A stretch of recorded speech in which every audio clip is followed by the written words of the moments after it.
बिस्मिल्लाहिर्रहमानिर्रहीम। अस्सलाम वालेकुम दोस्तों। नाज़रीन ग्रामी, अभी एक ख़बर मेरी नज़र से गुज़री। अच्छी ख़बर है बेरोज़गार नौजवानों के लिए, या ऐसे नौजवान जो बैरून मुल्क जाकर अपने और अपने ख़ानदान के माली हालात को जो है वो बदलना चाहते हैं, क्योंकि मेरे सब्सक्राइबर्स और व्यूअर्स में अक्सरियत जो है वो नौजवानों की है। और साफ ज़ाहिर है कि पाकिस्तान में बेरोज़गारी की शरह इस वक्त बहुत ज़्यादा है। इसलिए मैंने सोचा कि इस वीडियो के ज़रिए अपने व्यूअर्स को इस ख़बर के बारे में आगाह करूं। ख़बर कुछ इस तरह से है कि पिछले दिनों दिसंबर 2019 के आखिरी हफ्ते में पाकिस्तान और जापान ने एक MOC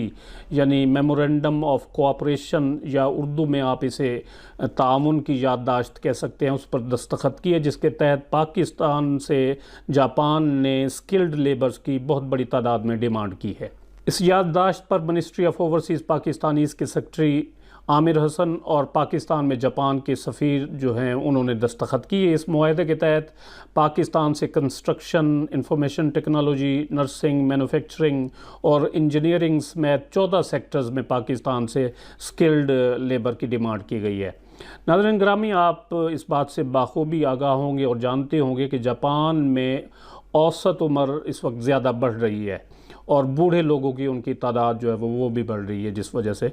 और इसके बरक्स उनकी आबादी में जो इजाफे की शरह है वो थोड़ी सी कम है। तो इस वजह से जापान को स्किल्ड लेबर्स की ज़्यादा ज़रूरत है, नौजवानों की ज़रूरत है जो उनकी इकानमी के लिए मुआविन साबित हो सके। जबकि पाकिस्तान के अगर आदाद व शुमार को देखा जाए तो यहाँ हमारी आबादी का तकरीबन 65% 65% जो है वो यूथ पर मुश्तमिल है, नौजवानों पर मुश्तमिल है, जिनकी उम्रें 35 साल तक हैं। लेकिन यहाँ पर रोज़गार के मौक़े, जैसा कि आप जानते हैं, नहीं है, इतने इंडस्ट्री नहीं है, और फिर हमारे नौजवान जो हैं वो हुनर सीखने में भी इतनी दिलचस्पी नहीं लेते जितने वो FA BA करके सरकारी नौकरी जो है वो ढूंढने में लेते हैं, और कोशिश करते हैं कि किसी ऑफिस में, किसी स्कूल में, किसी हॉस्पिटल में नायब कासिद की ही जॉब मिल जाए तो गुजारा होता रहेगा। लेकिन अगर ये नौजवान जो हैं वो कोई हुनर सीख लें, कोई स्किल सीख लें,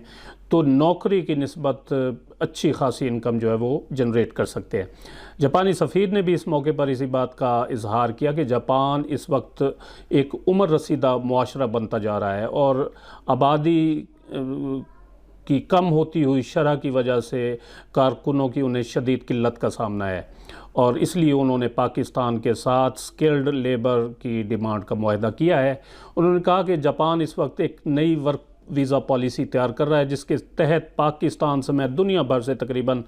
3,40,000 से ज़ायद हुनरमंद कारकुनों को जापान लाया जाएगा और उनसे काम लिया जाएगा। इस प्रोग्राम के तहत अगर आप मैट्रिक पास हैं या FA BA कर रखा है और सेहतमंद नौजवान हैं और जापान जाना चाहते हैं रोज़गार के सिलसिले में, तो फिर अपने आप को तैयार रखें। लेकिन इस दौरान जो है वो जापानी ज़बान आप सीखने के लिए कहीं दाखिला ले लें, क्योंकि ये एक ज़रूरी चीज़ होगी इस प्रोग्राम के तहत अप्लाई करने के लिए। जापानी सफ़ीर ने भी कहा कि जापानी सफारत खाना जो है वो जापानी ज़बान की तालीम के लिए प्रोग्रामों का एक नेटवर्क बनाएगा, ताकि वो नौजवान जो इस प्रोग्राम के तहत जापान जाना चाहते हैं वो आसानी के साथ जापानी ज़बान सीख सकें। इस तकरीब से खिताब करते हुए सेक्रेटरी जो हैं ओवरसीज़ पाकिस्तानी मिनिस्ट्री के आमिर हसन, उन्होंने कहा कि पाकिस्तान ने अब तक सिर्फ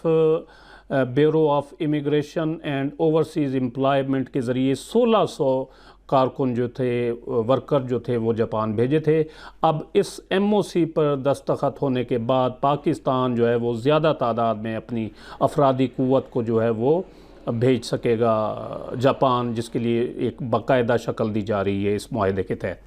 अभी दोस्तों ये मुआहदा इब्तदाई मराहिल में है और चंद माह बाद बाकायदा तौर पर ओवरसीज़ एम्प्लॉयमेंट कॉरपोरेशन के तहत रजिस्ट्रेशन होगी, और फिर जो लोग ख्वाहिशमंद हैं जापान जाने के लिए वो फिर इस प्रोग्राम में अपनी रजिस्ट्रेशन कराकर जापान जा सकेंगे।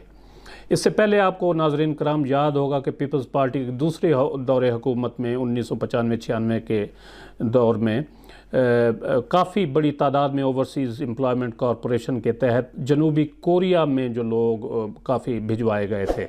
और फिर उनको इस प्रोग्राम के तहत जाने के लिए बाकायदा तौर पर कोरियन ज़बान भी सीखना पड़ी थी, اور پھر وہ اوورسیز امپلائمنٹ کارپوریشن کے ذریعے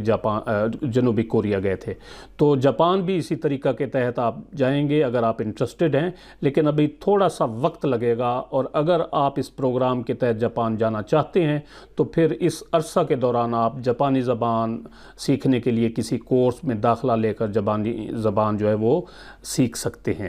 تو امید ہے یہ ویڈیو آپ کو پسند آئی ہوگی، جسے لائک اور شیئر کرنا نہ بھولیں، اور اپنی رائے کا اظہار کمنٹ سیکشن میں ضرور کریں۔